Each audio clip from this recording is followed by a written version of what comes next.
Hello, I'm Scott Soshnick. And I'm Eben Novy-Williams, and this is the Spider-Man on Gasoline Alley sports business podcast, the Sporticast. All right, Hélio Castroneves, thank you for joining us. We always rate Eben's open. So the Spider-Man on Gasoline Alley, my interpretation there, he tried to do too much. Too much, it was too much. But it's funny, when you say hello, a lot of people call me Hélio, Julio, hello. And you thought hello was Hélio. I was like, hello, because people sometimes doesn't know how to pronounce my name. And let me teach you how it is. It's very simple. Please. If you spell Leo fast, L-E-O. Hélio. That's how you spell. Now, is that universal? Have you ever met anybody who quickly spelled Leo and it sounded nothing like Hélio? No, not really. Right. It would have been me, by the way. I'd have been like, Leo. Leo. It's funny because when I heard that, it was like, are you sure? Are you sure? Yeah. Then people were starting saying, you guys told me this. Okay, I'll continue pass it along. Oh, so that wasn't you. Somebody told you how to tell other people. That was actually the president of Team Penske, was Tim Cindric. He's like, hey, if they spell L-E-O fast, they're going to say your name correct. I was like, all right, so I'll tell everyone from now on. Speaking as someone my name gets mispronounced all the time, I have also settled on the right way to tell people. Right. So this is the effective way. I'm going to do it that way. But at the end of the day, I say, so Eben, I say it's like Ebenezer without the easer. And that's the way people pick it up, right? Because other people hear Evan, it's always very confusing. Evan gets complicated. Dare I do the embarrassing for me? I mean, not a lot of people don't know this. Yeah, Everybody knows it. Professionally, 30 years later, it's Scott Soshnick. My real first name, I was named after my grandfather who died shortly before I was born. My given first name is Irving. It's Irving Scott Soshnick. Okay. But Irving, Irv Scott, I've written under pen name Irv Scott, which I think is pretty cool, right? Yeah. But anyway, Scott, I thought you so tried simple, to. Scott, man. Right, it's like Scott. It's like Scott, but Scott. There was a twist, Irving Scott. I like that. You want me to go Irving Scott? I think you should start all of the interview. Hélio says I should go Irving Scott, and I don't want to leave Eben out. Pero si quieres hacerlo en español. Hacemos. Sí, hacemos. Sin problema. All right, you can leave, Eben. You don't have to do this. Un poco. Comprendo un poco. All right, so how cool is this spot? This is my first time here. Okay. I have heard from many people. Wow. I've been to Indiana many times. Okay. Pacers, Super Bowls. I have not been here, but I hear from people, coolest event, got to do it, must see. Yeah. You've been all around the world. You've seen it all. Where does this rank? If you have a bucket list, which I believe a lot of normal people have, this place should be on it. I mean, talking about just the trophy itself. If you've seen the Borg Warner trophy, it's a huge trophy with a lot of faces of the winners, which is really cool and different. And when they started this race, if you know a little bit about the history of this place or not, it wasn't only a 3-hour race. It was about 8, 9, 10 hours race. Back then, 500 miles, it was a long way, right? And they actually the driver used to go with the mechanic because the cars weren't able to finish, so they have to fix during the race and continue. So one of actually the faces on the trophy has two faces, which is the driver and the mechanic. So if you're thinking about, this is the 107th edition of this place, over 100 years old. This race is still going and going the way it is. It just shows how special it is. I mean, it's not only for the drivers, but for each spectator out there and the fans. Their grandfather used to come over here and brought their father. Now the kids are bringing their kids. So it's generations of generation, and that's why it's so special. Do you see Eben preparing to go? And we've been doing this so long. See how I jumped in there? I don't want him to get the good. I don't want him to get the good portion because we just learned. Our producer Cor Veltman knows everything about this place. He's talking about history. Were you going to go there? You're saying I knew it. I knew it. I was going to say. I did not want him to. That's all right. good. You know what? I'm going to be nice today. Okay. And by the way, I'm also driving him to the airport after this, even though I need to Slowly, drive to Nashville. not 200 miles an hour. I have a Please. 4.5-hour drive to Nashville, but I'm going to take him to the airport first.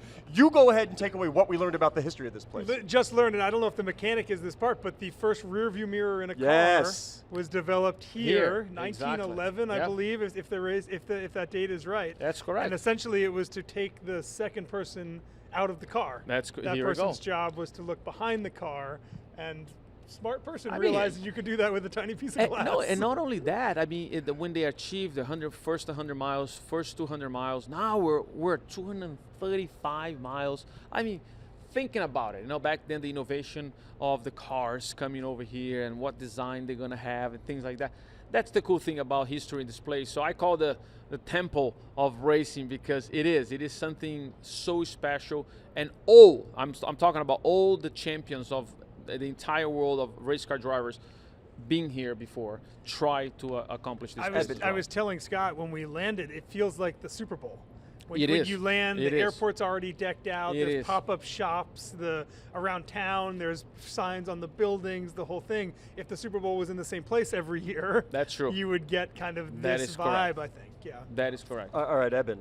I mean, this is a little-known fact, and Corey, help me out if I'm wrong on this one. But it is the temple of racing. You said, I've been told you were bar mitzvahed here.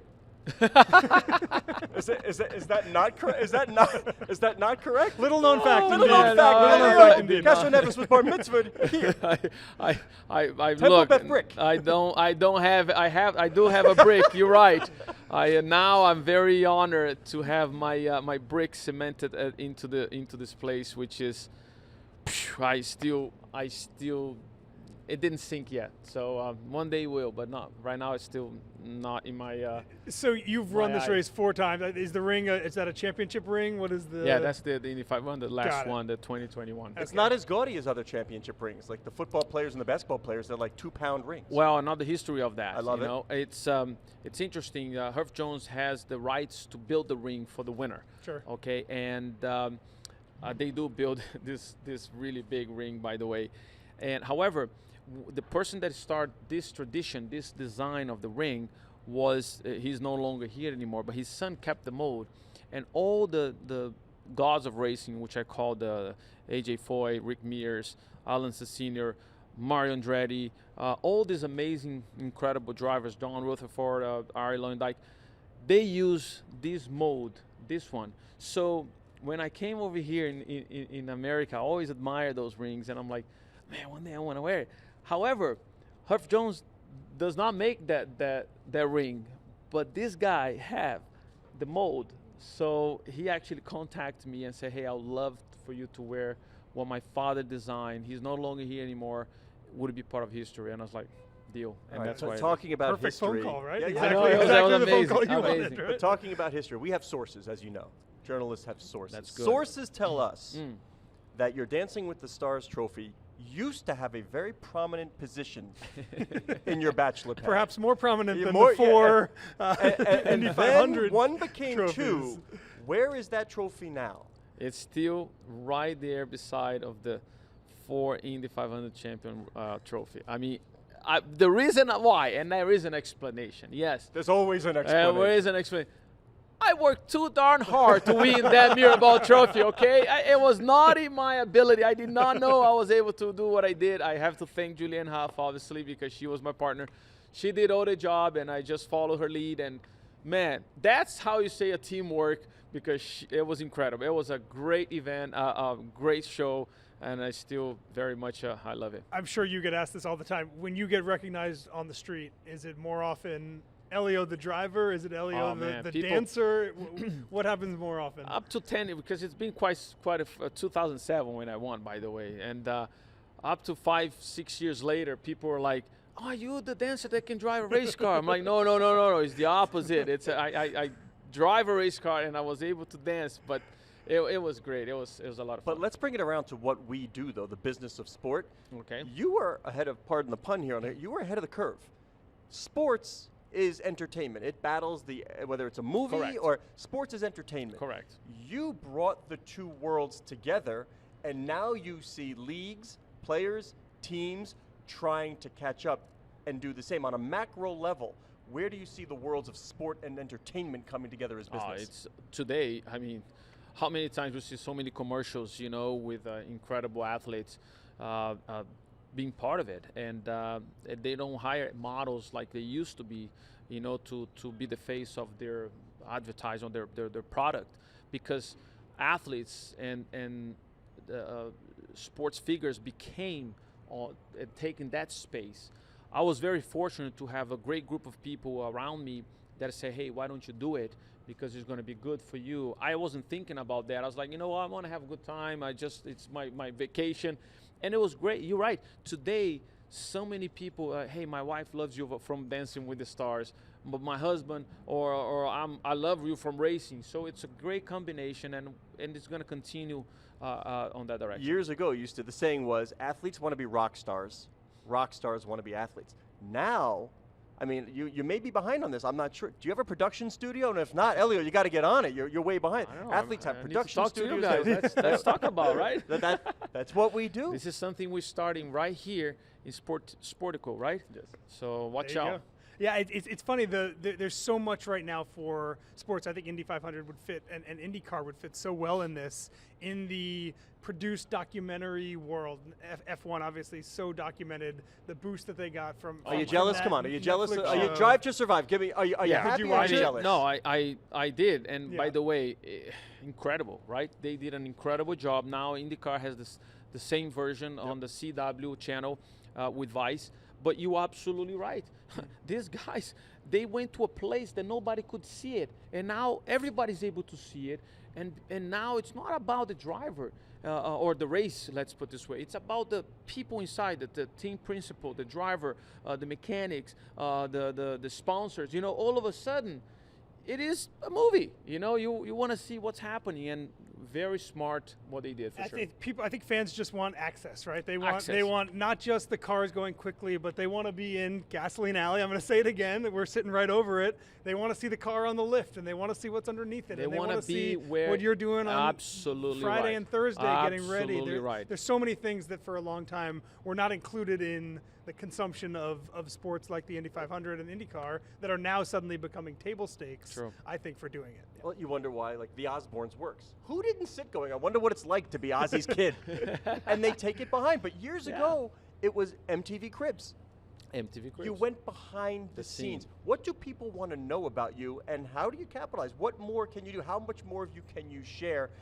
How do you make yourself the centerpiece of a much larger global business? Well, you have to be, in the end of the day, also there is secrets that you cannot expose, because the competitors have the same car, the same engine, the same tires.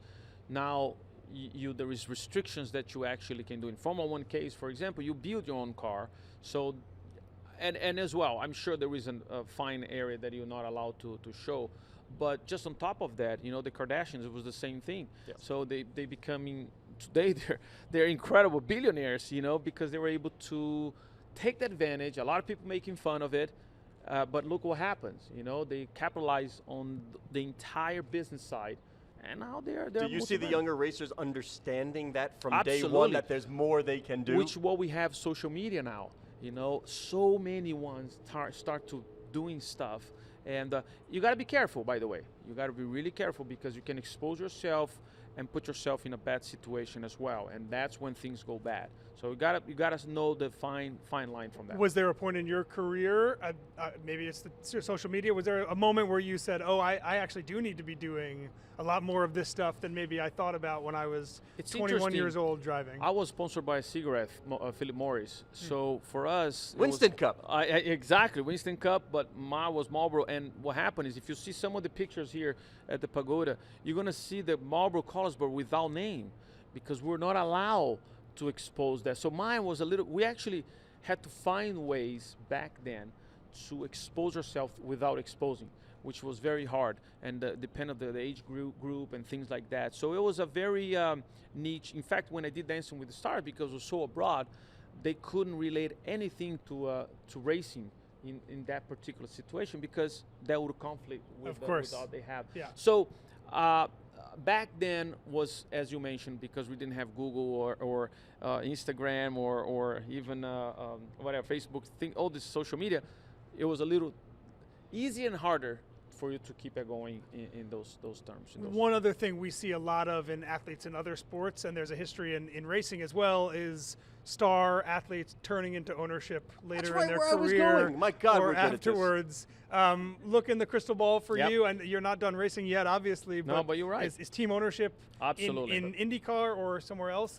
Anything. But that's right, Elio, I got to jump in. You're not looking in the crystal ball. You're looking in the mirror ball. When you look in the mirror ball, what does it see? That reminds you, my God, I've been doing this a really long time. For sure, not dancing. I'm telling you that. I'm not. That I hang a long time ago. My shoe. Michael Jordan went from player to owner, and he he said looking back as a player, I would have told that guy to shut up. He didn't know what he was talking about. It's a different thing. It's a different. You're right. I do see myself on that. The reason is, I spent my entire life in this sort of, in this sport, in this environment, and I love to give back a little bit what I learned in the past, and trying to, especially with this team. My MSR is a phenomenal team. It's a young team.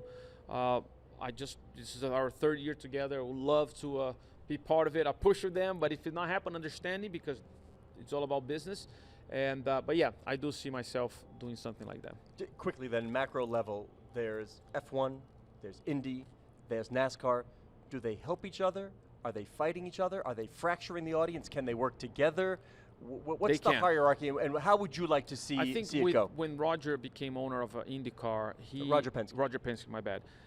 He is able to, because the amount of respect that this incredible person have with the whole community, not only on the business side but in the racing side, it made people like, okay, we're not here to compete against each other. We can actually generate everyone in the same way, in the same place. Do they believe that? Do they say that publicly, and then they go back and they say, I want to rip your throat out? No, I do believe that they can do that, especially Formula One. Now you see so many benefits from the Drive to Survive to everyone. Everyone thinks that I race Formula One. They have no idea. But because Formula One became so everybody's helping each other, as long as you embrace that and make things happen. So I believe NASCAR, IndyCar here in America, and even Formula One, there was plenty of space for everyone to enjoy it and have fun. I got a dumb final question for you. I read every driver gets to choose his own milk in case he wins this week. 28 of the drivers chose whole milk. You're one of the few that did not, 2% milk. What goes into that decision? Is it easier going down the gullet when you're chugging it? What's the? I like milk, but I always chose 2%. I don't know. I'm with you. I'll keep it 2%, and if they have almond milk, I'll do it. Last year, I actually had a strawberry powder, last year, 2021, and I told them, bring the pink powder. They're like, pink powder? What are you talking about? But actually, we mix it up with the milk. I drink. Wait. You mean to tell me, and I know we're a little over here, but you did pink powder, you're talking about it, and you didn't get a sponsorship for it? You didn't get paid to do the pink powder? Hold on. AutoNation. Hélio Castroneves by Quick. The reason I know the reason that we did it was because the pink collars for AutoNation, we actually drive the awareness for the breast cancer. So that's why it turned out to be great. Hopefully we can do that. And you're right.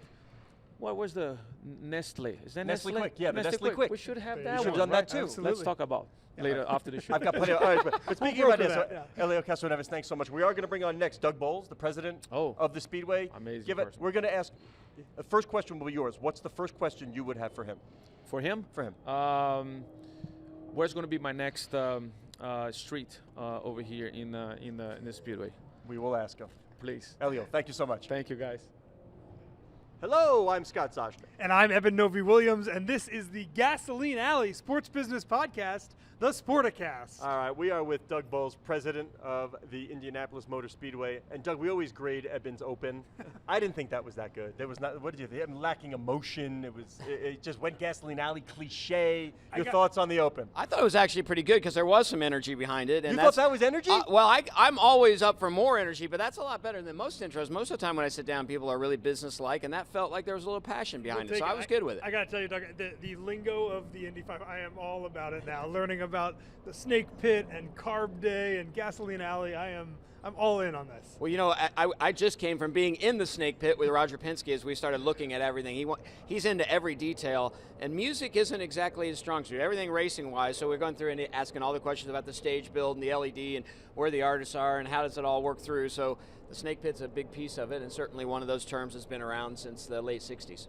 Do you find folks like Roger, and I do, other successful people, we work for Mike Bloomberg, they know the details? It's unbelievable what he knows, and not just the details of the Speedway, but all the car dealerships he owns around the world, all the businesses he owns, he knows all the details. He can tell you, hey, last week you said you were going to spend $550 on this. Did you end up spending $550, or were you able to save some money? I mean, he just really understands every single element of it, and it's what makes him so successful. You will appreciate this. You know, David Stern, after the NBA, he started a business, an investment firm. It was called Micromanagement Ventures. David ruled with two principles, micromanagement and fear.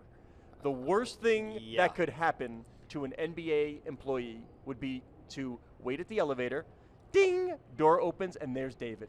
Because you were going to get grilled, whether you had 15 floors to go or two, you were going to get grilled, and David knew the numbers. Well, and Roger knows the numbers, and it's the same situation with Roger. He's going to ask you questions, but Roger isn't a micromanager. It's really weird to say. What Roger is really, he's going to outwork everyone, and he's going to out-detail you. And what he really, what I've found it is in the last 3 years with him, it's really more about having a partner who cares as much about the business as the people that are on the ground. So he's walking alongside you and saying, well, why aren't we doing this? Can I help you get to this point? So it isn't micromanagement. It's, here's the guy, loves the passion, wants you to do well, and how can he walk alongside you and make you better? And you do have to be prepared to answer the question. So if I'm pointing at Roger, it's ideation. I'm pointing at you, it's execution. Yeah, or he allows us to ideate too. So that's the great thing about Roger, is he'll include the entire staff. So you could walk along on a campus visit and looking at things, and you may have your ticketing person and your facilities person and your hospitality person, and you could be talking about something that plumbing related, and he'll look at the ticketing person and say, Kelly, who's our head of ticketing, what do you think about these toilets? Or what do you think about putting the sink over here? Or what about this mirror? He wants everybody involved and to feel like they don't just own their lane, they own everything. Eben, you were there. This resonates with me so much. When Mike came back from City Hall, similar, the first thing, Mike, first day back, he said the water in the bathroom runs too long, the automatic. Well, he said it's no, and I don't like the placement of the paper towels. I couldn't find it easily. Yep. It's amazing. By the way, I feel bad. We lied to Elio. We said we were going to start. I was going to say. I know. I feel bad. We lied to Elio. Hopefully, people are listening to the start of this show. They'll know what we talk about. You want to get into it. You get into where we were going. We just had Elio on, and at the end we said we have Doug coming on next. What's the first question we should ask him? And he thought for a second, and he said, "The streets downtown named after drivers." Yes. I want better placement. Yeah. He's not happy. Next year. He's What do not I have to do to get better placement there? So Elio is maybe the best driver ambassador we have for the Indianapolis 500. Obviously a 4-time winner, and he cares about where the signs are and where he is. So after he won his 4th Indy 500, we were signing some things and sending some stuff to some of our suite holders as thank yous for participating as part of the year. And I said, hey, Elio, would you mind signing some stuff for us? And he paused for a minute. I'm on the phone. He said, well, yeah, but I need you to do something for me first. I thought, this guy's going to ask me to pay him for autographs. And so I was like taken aback, and really that was my suggestion to him. Well, but then what he said is, he said, you know, I've been here a long time. I look around, and all these drivers have something named after them. There's nothing Castroneves anywhere. You need to name something after me. So the first IndyCar test at Texas Motor Speedway in 2022, I get a selfie from Elio. He's hanging out his car, going under the tunnel there, and behind him the tunnel's named Jimmy Johnson Tunnel. And he said, see, even Jimmy Johnson has something named after him at Texas. So we renamed 4th Street here for Hélio Castroneves, so it's now Castroneves Street. So the 4th Street is the 4th 4-time winner, and that street's named after him. And now he said if he wins the 5th, he wants something else. So I'm not surprised he wants his so he wants to sign somewhere else downtown. If I'm using my Waze to get around, it says Castroneves, or is it going to give me it'd be interesting on Waze where it actually takes you, because all of our streets have been named after somebody. 5th Street still isn't named, so Elio says once I win my 5th, I want you to rename 5th as well for me. So he would be the first 5-time winner. You can negotiate an IndyCar setting on Waze for Indianapolis. I think that's the way to go. I love that idea, actually. I think it'd be really cool because we have Foyt, we have Shaw, we have Mears, we have Unser, 2 Unsers. I mean, it's all our names are here. Ideation, execution. There you go. I thought Scott was going to ask for one for himself. Not yet. The first street After could be the show, Scott Soshnick let me Street, do right? something first. You know, I'm looking around here. Yep. I mean, for people who are not familiar, golf holes are inside the track. There's a big debate going on in sport, macro level, about at home versus at facility. People, let's say NFL, NBA, feel like I'd rather just be home. I have my bathroom. Yep. It's almost as good. The experience, at home experience, is almost as good as being there. You can't. That doesn't work here. So that's the one place where it doesn't really work for us. I mean, what makes this race so special is the electricity that 300,000+ fans bring to it on race day. So we need that 300,000+ folks here. And 70% of them don't watch another race the rest of the year. So it's not that they don't attend one. They don't even watch another race the rest of the year. It's all about the event. So it is that experience you have to experience. And people always say, well, how do you describe it? And you really can't. And the best way I can describe it is, when you're watching that beautiful sunset and you take a picture on your phone and because you're like, I got to share this with my friends, and we look at it, you go, I'm not sending it because it doesn't work. It's exactly like this place. I can take a picture, you can see the video, you can see 33 cars coming down the front stretch with 300,000 people around, and it's cool, but you can't really explain it unless you're here. And I got to hold Eben. That was an unbelievable analogy, because it applies to everybody. We've all taken look at Yep. this sunset and it doesn't look like anything. Right, and That's and great. you're going to share it to somebody, and they're going to go, yeah, it's a sunset, and you're like, no, it's magical, and that's what this place is. There's so much that other sports are doing that it seems like you guys have been doing for a while. Concerts around the week of the event, right? College During football the event. games are figuring this Festival. out during the event, right? I just learned that Shaq's going to be spinning So tunes 300,000 while people are running around the 300,000 track people here. watching the race, and 20 to 25,000 young adults under the age of 30 partying in the infield while a race is going on around them. It's our best marketing tool we have for a young adult under Yeah. the age of 30. I mean, it really is a great experience. And that seems like where so much of this industry is going, right? Football games, college Yep. football games that are playing in racing stadiums around the South Yep. and also trying to have big concerts the day before or the day after. Building this around not just the race, obviously, but all these other ancillary things feels like it is the way, exactly as you're talking about, to get people here as opposed to wanting to follow it at home. So when Roger bought the Speedway, his experience here really was from a race fan and a team owner, right? So he would come in, he'd go to his motorhome, he'd go to the garage or the pit area. 18 times he'd go to Victory Lane, but then he'd go back. So his experience totally was the racing side. But so many of the folks that come here, it's the event that makes it so special. So I worked through a big, long white paper for him of all the things that aren't racing that make the Indy 500 special. And it really is, those elements are, if not more important, there is at least as important as what happens on the track. So give us some numbers if you can. You mentioned 300,000+ people are going to be here on Sunday. I imagine merchandise, concessions, all those things are pretty bonkers. That's 3 times a Michigan football home game. I would charge as a an quarter for the example, toilet. right? Just saying. Scott's going to monetize Yeah, every, I'll every monetize single every thing here. inch of this Every place. single thing here. So that, you talk about that. There's a lot of stuff we could monetize that we don't. So for example, you look at a lot of racetracks and their entire race walls are monetized with stickers. You've got racetracks that have big billboards all around them.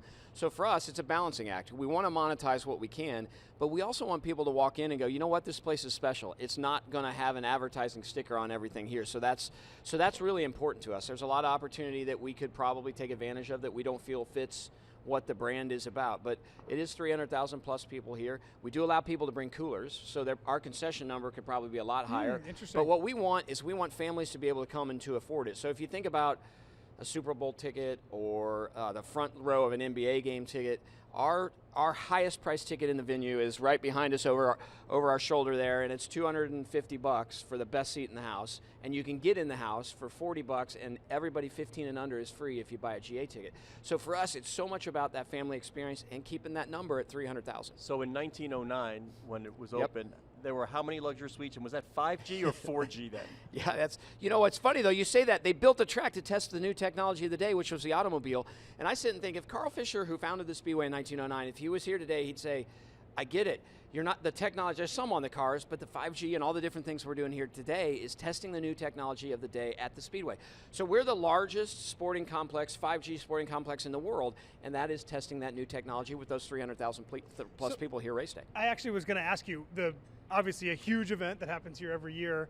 On the other 300 and, let's take May out, so Yep. on the other 330 days of Yep. the year, what is happening here from a business standpoint? Is it monetized? What happens at this track outside of the Indy 500? So 150 days a year, there's something going on track. So obviously we're known for the Indianapolis 500, but so we'll have Chevrolet days, BMW days, Lamborghini days, people that are out testing cars, bringing in their best clients and running cars on our racetrack. We have a lot of other racing series that are here. The next biggest race is obviously our NASCAR weekend, and that's in the 60,000 range shows up. 60,000 people in a 235,000 seat arena feels like no one, right? But it's as big as an NFL football game. So this is the anchor for an industry in our central Indiana area that's over $1 billion industry to the state of Indiana. And just in May alone, we're in the $400+ million economic impact that this facility drives for our community. In the alternate reality that is this podcast, Elio had his bar mitzvah here, by the way. We determined that in the first part of the segment. There are bar mitzvahs at Lambeau Field, so I guess it's limitless. What are some of the proposals that you've seen to use the facility we haven't done yet? No, we get all those. We're trying to stay out of the wedding business. We stay out of the bar mitzvah business. It really isn't what we're about. And oftentimes, putting on a wedding for a bride or a bar mitzvah for a family is a lot more stressful than putting on an event for 300,000 people, because that's their one moment a year. You don't want to screw up a bride's wedding, and so that the amount of time you put in for the actual revenue you could make. So we really stay out of the business. We did have one wedding here in the last year and a half, but it was for the police chief, and he asked if he could get married here. We thought, it's the police chief, we're going to let him get married here, and it was some allowances. And it was only 30 people, and it was a second marriage, so that wasn't all the things that go along with the first marriage.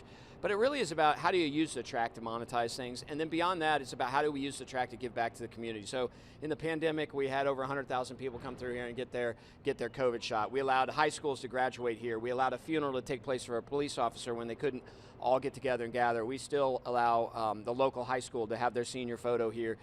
We do a lot of fundraisers here for foundations and others. So we try and use the facility in a way that helps the community as well. The Indianapolis 500, the Motor Speedway, these are big brands. These are global brands. When we talk about sport these days, we talk about the team as the centerpiece of global platform companies. It's tech, it's real estate, it's media, it's finance.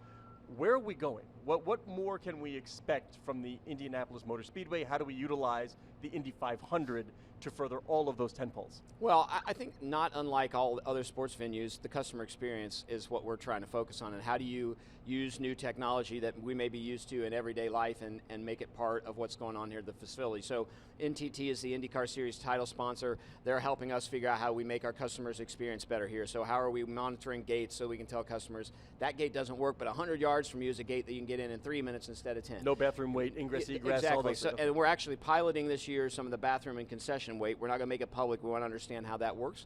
So there's a lot of that piece that really relates to that. But then from the motorsport standpoint, I think we have to continue to figure out how do you take the platform of racing in a world where kids today don't get their license at 16, an awful lot of them. The car isn't the same as it was when I grew up. So I got 4 syllables for you that I've seen work on kids. I use my 13-year-old as the focus group of one. Simulator. So, and for sure, we've got that, right? So how do you continue to connect that and then draw that connection to the sport itself? And how do you take these drivers who essentially are simulator drivers in real life, how do they continue to connect and draw people into our sport? We asked this question to Elio, and I'm curious to get your thoughts. Also, there's a lot of competition in the racing world, right? F1 is doing more in the U.S. than it ever has. IndyCar, NASCAR, SRX. Do you view everybody as a competitor? Is it winner take all, zero-sum game? How do you think about all tides and boats? all of those businesses and the popularity kind of between them as racing fans? So I'm the promoter of a facility that has a NASCAR and an IndyCar race, but I'm an IndyCar fan at heart, right? I think at some level it is all, the tide helps all boats. Now, when you have somebody that's coming in and trying to steal your mark, greatest spectacle in racing, we've had a little bit of a dispute with our friends at Liberty and Formula One who are trying to mess with our mark, but I want them to be successful. I want NASCAR to be successful. SRX is a great thing, right, because it's the middle of the week and it engages fans. I built a short track here at the Indianapolis Motor Speedway because I wanted to connect to the short track fans. If some part of the sport is growing, I think it helps us all. So I think at some level, yeah, we compete. But at a larger level, we need to support each other and try and make sure that we're engaging as many people as we can in the sport. What do you think about IndyCar's potential international opportunity? As I understand it, all the races are in North America right now. I know there's been talk about maybe expanding a little bit. What do you think about that? I honestly like the idea of expanding internationally. We are, at our core, a North American sport, and I think we always will be. But there have been days I've been to the IndyCar race in Japan. I've been when we've gone to Brazil. I love when we get out of our comfort zone, if you will. So in our starting field, we have 33 drivers in our starting field. 21 of them are from somewhere other than the United States, right? And they represent 14 different countries. That, to me, is what this series is about. It is an international series. Frankly, it's the only one that allows drivers to test on a whole bunch of disciplines, and that's why I think the champion of the NTT IndyCar Series is the greatest race car driver in the world, because they have to be so flexible in all the different series or the disciplines they have to run. All right, Doug, we're going to cut it here, but I want to leave you wanting more. A little bit jealous of some of the things we've done. Just a little factoid about myself. I was a gopher for the Rolling Stones Steel Wheels Tour, 1988-89. First half of the summer, hanging with the crew, putting the stage up and down, and then with the band, and I didn't know. And you should have Coleman's wet English mustard if you're ever with Mick Jagger, because he will not have a sandwich without it. So I just heard you were a Stones fan. Well, we had the Rolling Stones here on July 4th in 2015, and I got a chance to meet Mick Jagger. It was one of the cooler things I've ever gotten to do in my life. He was a super great guy, and he said, "Hey, is it true that you're going to have 55,000 people here tomorrow night?" Well, I met him the night before. I said, "Yes, sir, it is." And he said, "Is it true you've never held a standalone concert at the Indianapolis Motor Speedway?" I said, "Yes, sir." And he said, "Those are the two reasons why we're here." And the chills, it was like really cool to get a chance to meet him, and I do love him, and I do love the concert side. That's why I love having concerts here. And both whether you're the production side or on the management side, it's a lot of fun. All right, Doug Boles, president of the Indianapolis Motor Speedway. Thanks so much. Thanks for having me, guys. Thanks, Doug.